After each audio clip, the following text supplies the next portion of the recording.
Hi guys, my name is Chloe, and for my technology, I chose DNA technology. I've always been interested in DNA for a long time. Science was always my favorite subject in school, and in biology, when we would study DNA and how it worked and all the different sequencing, that was always my favorite part. So I figured I would just do my presentation on DNA.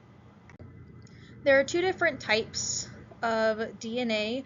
The first one that I chose to research on is the CRISPR, which is a gene modifying tool, and scientists are able to use that to combine different types of genes from different animals to create like a better gene, so to speak. And the other one I chose was the mRNA technology, which is a process that your cells go through, and they instruct each other to produce different types of proteins, and those can be used at certain different times for different things, so that can help really well with diseases and fighting off things like that. So that was what I based my research on for the DNA technology.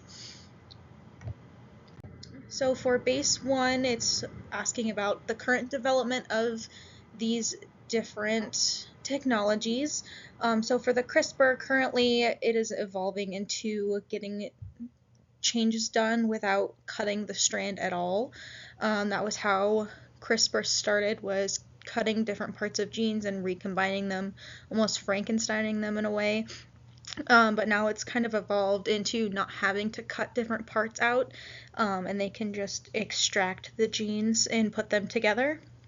They are also using CRISPR now in trials for human diseases, and this can be for different things like, I know they were doing some for psoriasis at some point, since that's kind of a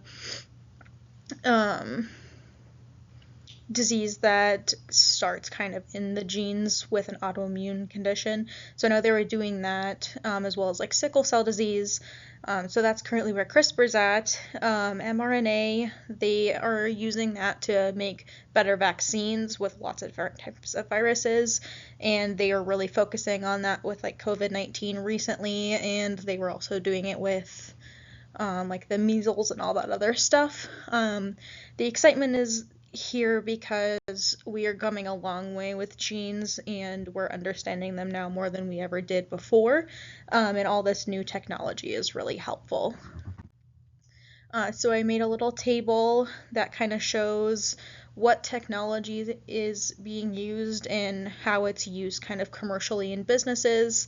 And so how I have like here CRISPR gene therapies are being used for that sickle cell disease, and that mRNA is used for the vaccines for that COVID-19. And then they are also within CRISPR and mRNA, there's that DNA sequencing and biology, and then the RNAi research that's also kind of combined with the mRNA, and those are kind of going along with some of the rarer diseases and different diagnosing ways. So for base two, this one is kind of talking about the revenue. There's large projections for both, spanning within the next 5 to 7 years. For CRISPR, it's currently a $4.53 billion market, and from the path it's going now, it's expected to get to at least 11.23 billion, and that is from a large portion from that gene therapy and the drug discovery. And then mRNA, until around 2032, it's expected to go from that 6.44 billion to that larger $19.56 billion, and that's also kind of from the vaccine discoveries and creations and stuff like that. And then I also inputted the different revenues that we have here, between the mRNA and the CRISPR stuff, kind of to show the side by side of how much it's really growing. It's at least doubling for both, which is pretty incredible to look at. And then for base three, it was kind of giving an idea of how it can help with South Dakota and get like some business here with it.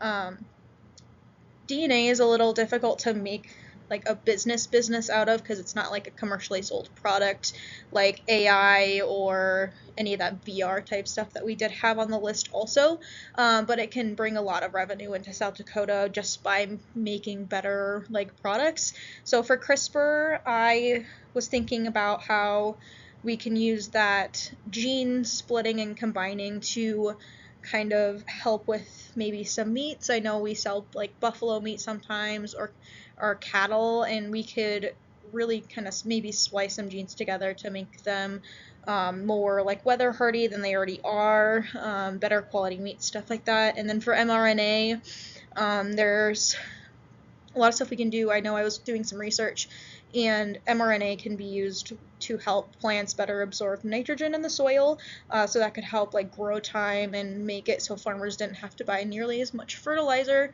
which can also be helpful for them in the long run.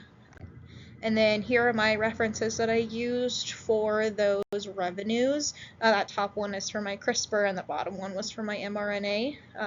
Thank you for listening to my DNA technology presentation.